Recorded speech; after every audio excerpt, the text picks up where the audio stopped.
So hi everyone, we have got a new notification, the big update from IP University for spot round 3. तो जैसे ही हमें पता है कि स्पॉट राउंड 2 तो अभी तक हॉल्ट हो गया है, वो स्टे पर है। जब तक उसका डिसीजन नहीं आता कोर्ट का, तब तक उसके आगे की फर्दर प्रोसीडिंग्स नहीं होंगी। तो आपके पास आईपी यूनिवर्सिटी लेकर आई है स्पॉट राउंड 3।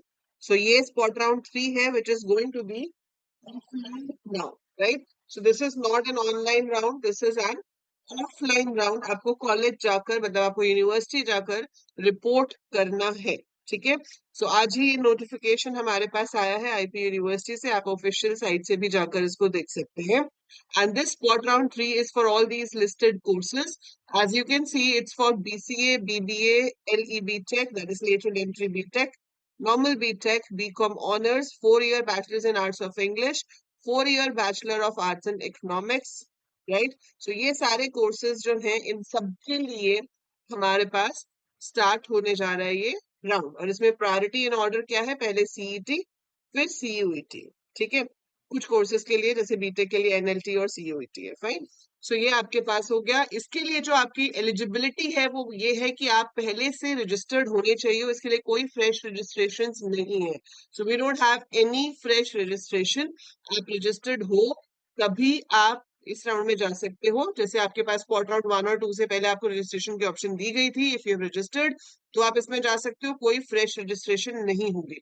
अगर आपको कोई कॉलेज ऑलरेडी एडमिटेड है, आपने कहीं पे एडमिशन ली हुई है, तो भी आप इसमें नहीं जा सकते। इसमें सिर्फ नॉन एडमिटेड स्टूडेंट्स ही जा सकते हैं।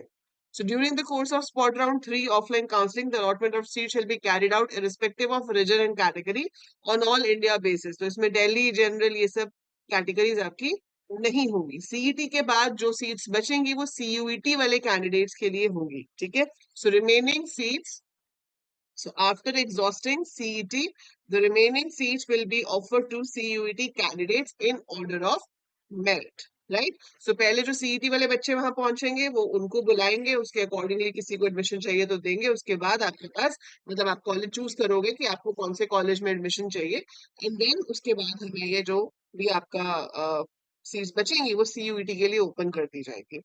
Physical presence of the candidate is mandatory at the time of offline counseling, except for medical reasons. In case of any impersonation, the same shall result into forfeiture of candidate। मतलब अगर आप खुद नहीं जा सकते हो तो ये आपका काम नहीं हो पाएगा वहां पर। ठीक है, आप अपना डिमांड ड्राफ्ट बनवा के लेके जाएंगे 96,000 का एज पार्ट एकेडमिक फी, अगर आपने अभी तक पे नहीं की है, बिकॉज ऑब्वियसली ये है नॉन एडमिटेड स्टूडेंट्स के लिए जिन्होंने रजिस्ट्रेशन करा लिया। तो अगर आपने नहीं पे की है, आपको डिमांड ड्राफ्ट बनाना है in favour of registrar Guru Gobind Singh Indraprastha university.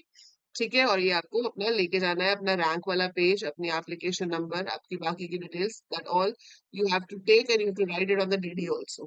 ठीक है, so yeah, fee paid by the candidate during online counseling। अगर आपने इससे पहले ऑनलाइन काउंसलिंग में 96,000 पे किए हैं तो वो इसके अंदर एडजस्ट नहीं होंगे, आपको यहाँ दोबारा पे करना पड़ेगा और वो आप बाद में रिफंड ले सकते हो। ठीक है, सो ये भी ध्यान रखना, क्योंकि बहुत इश्यूज बहुत सारे स्टूडेंट्स के पास ये आ रहा है कि मैम कितनी बार पैसे दें, है ना, एक कॉलेज में दिए फिर अगले कॉलेज में दो जब अपग्रेड मिलता है। अब यहाँ तो ये 96,000 भी दोबारा मांग रहे हैं। So you have to be very careful about this thing. ये सारे डॉक्यूमेंट्स जो आपने पहले भी दिए हैं, बट यही डॉक्यूमेंट्स की आपकी पूरी लिस्ट है जो आपको चाहिए रहेंगे जाने के लिए। सो ये डॉक्यूमेंट्स आपको लेके जाने हैं, मार्कशीट, सर्टिफिकेट, ओरिजिनल, फोटोकॉपी दोनों जाएंगे। ठीक है, फिजिकल फिटनेस सर्टिफिकेट जाएगा, कंडक्ट एंड कैरेक्टर सर्टिफिकेट जाएगा।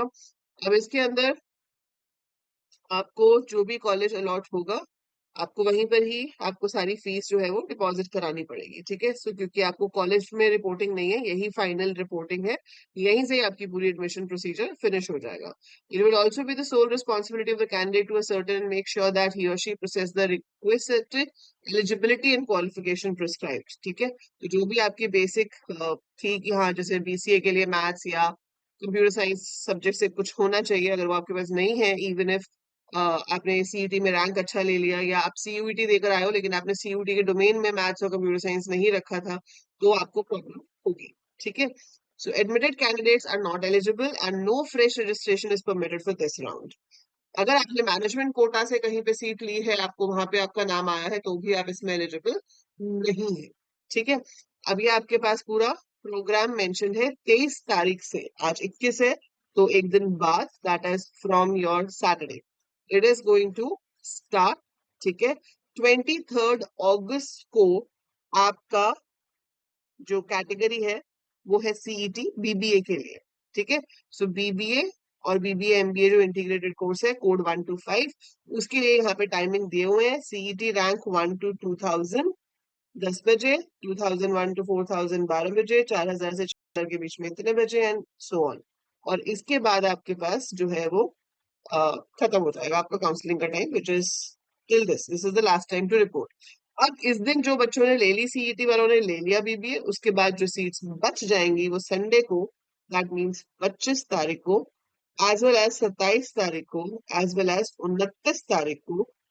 मतलब इन सबके लिए यहाँ पे देखो इसकी काफी सारी डेट्स दी गई है, आपको ये डेट्स ध्यान से देखनी है आपके कोर्स के अकॉर्डिंगली। लाइक यू हैव 24 को भी है सीयूईटी का 2 बजे।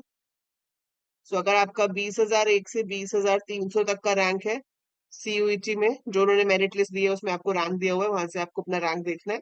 तो आप 24 तारीख को 2 बजे जाएंगे। अगर ये है तो आप 25 तारीख को 10 बजे जाएंगे। अगर इस रैंक के बीच में है तो आप 25 तारीख को 2 बजे जाएंगे। अगर इस रैंक के बीच में है तो आप 27 तारीख को 10 बजे जाएंगे।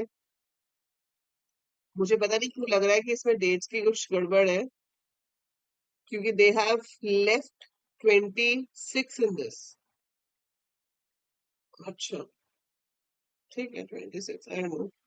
सो वो आप एक बार देख लेना dates, may be will get a notification. Sunday कब है? आज है 21st, today is Friday, Saturday, Sunday, 22 23, ठीक है, 23 इज संडे। तो ये संडे से शुरू कर रहा है, संडे से काउंसलिंग शुरू है आपकी, मंडे को है, 26 को नहीं है। ठीक है, सो ऐसे ही बीटेक का टाइम दिया हुआ है। बीटेक का टाइम है आपका एनएलटी वालों के लिए 1 लाख से 1,50,000 सुबह 10 बजे।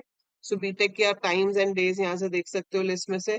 Similar way we have for BCom, similar way for BCA. ठीक है, सो बीसीए के जो हमारे रैंक्स हैं वो दिए हुए हैं, और कब कब आपको जाना है, BA eco, BA English. So all these are given with the dates. तो 31 अगस्त तक की डेट्स हैं, फ्रॉम 23 अगस्त। तो ये एक हफ्ता आपकी ऑफलाइन रिपोर्टिंग जो है वो चलेगी, ऑफलाइन स्पॉट राउंड 3 की काउंसलिंग चलेगी।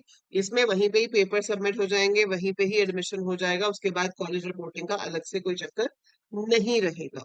और इसमें आप जा सिर्फ तभी सकते हो जब आपको किसी भी कॉलेज में एडमिशन आपने अभी तक नहीं लिया है, और आप ऑलरेडी इसके लिए रजिस्टर्ड हो, सीयूईटी के लिए या फिर स्पॉट राउंड के लिए रजिस्टर्ड हो, मतलब तभी आप जाके अपनी इस काउंसलिंग में पार्टिसिपेट कर सकते हो। और कोई भी क्वेश्चन हो, feel free to write in the comments below, I will try to answer it as soon as possible and to best of my knowledge.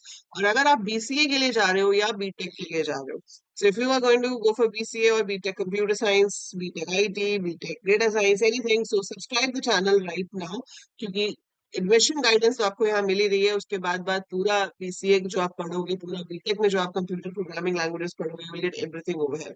So all the best to all of you, and do let me know कि कौन किस college में admission सीख कर रहा है इन the comments below.